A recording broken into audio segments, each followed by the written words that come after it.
Huyệt cách quan BL46.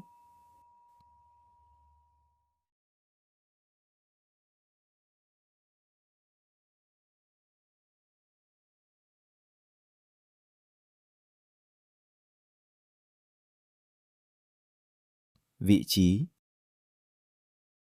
huyệt cách quan BL46 nằm ngang mức bờ dưới mỏm gai T7, tương ứng khe T7, T8. Trên đường bả, tuyến tham chiếu cách đường giữa lưng 3 thốn.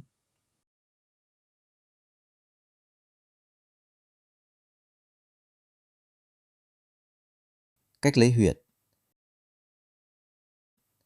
Xác định vị trí của T7. Cách 1. Qua mỏm gai C7. Mỏm gai đốt sống cổ C7 thường nhô cao nhất, dễ sờ thấy.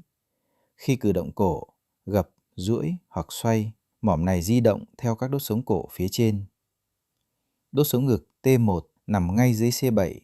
Mỏm gai T1 hầu như không di động theo các cử động cổ. Từ C7 đếm xuống qua 6 đốt sống để đến với mỏm gai T7. Cách 2. Qua bả vai. Người bệnh đứng hoặc ngồi thẳng, hai tay buông thõng tự nhiên. Mép trên của góc trong xương bả vai thường đồng mức với mỏm gai T2. Đếm xuôi xuống, mỏm gai cách 4 đốt sống phía dưới là T7.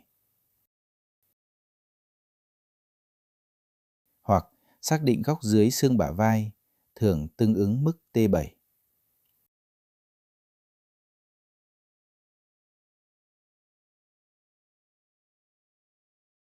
Xác định đường bả, đường nửa bả. Theo quy ước, khoảng cách từ đường giữa lưng, đốc mạch đến bờ trong xương bả vai là 3 thốn. Đường bả chạy song song với đường giữa lưng, đi qua bờ trong xương bả vai, cách đường giữa lưng 3 thốn.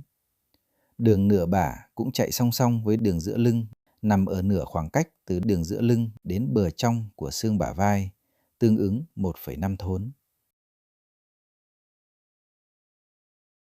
Xác định huyệt. Từ khe T7, T8, bờ dưới mỏm gai T7. Xác định đường ngang tham chiếu. Giao điểm giữa đường ngang này và đường bả là vị trí huyệt cách quan BL46.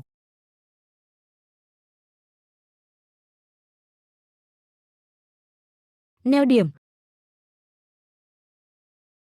Huyệt cách quan BL46 nằm trên đường bả, cách đường giữa lưng 3 thốn, ngang mức khe mỏm gai T7, T8.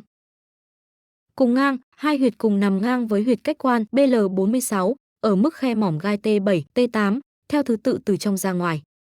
Chí dương, GV9, trên đường giữa lưng. Cách du, BL17, trên đường nửa bả. Phía trên, huyệt y hy, BL45, nằm trên cùng đường bả, ngang mức khe mỏm gai T6, T7, cao hơn huyệt cách quan BL46, một khe mỏm gai. Phía dưới, huyệt hồn môn BL47 nằm trên cùng đường bả, ngang mức khe mỏm gai T9, T10, thấp hơn huyệt cách quan BL46, hai khe mỏm gai, bỏ qua khe T8, T9.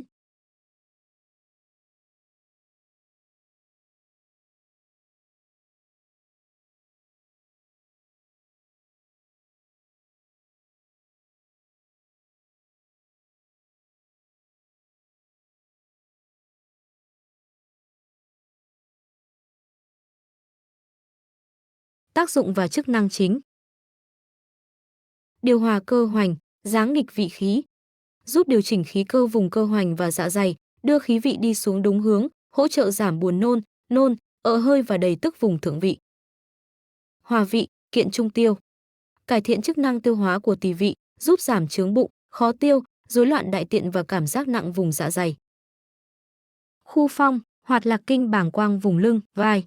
Khai thông kinh lạc vùng cột sống ngực, thắt lưng, giúp giảm đau, cứng cơ và hạn chế vận động vùng lưng trên và vai. Hoạt huyết, hành khí, chỉ thống. Thúc đẩy lưu thông khí huyết, làm giảm đau do khí trệ và huyết ứ, đặc biệt tại vùng lưng, ngực và liên sườn. Cải thiện thông khí ngực, giảm cảm giác tức bức. Hỗ trợ mở rộng vùng ngực, cải thiện hô hấp và giảm cảm giác đầy tức, nặng nề vùng ngực và cơ hoành.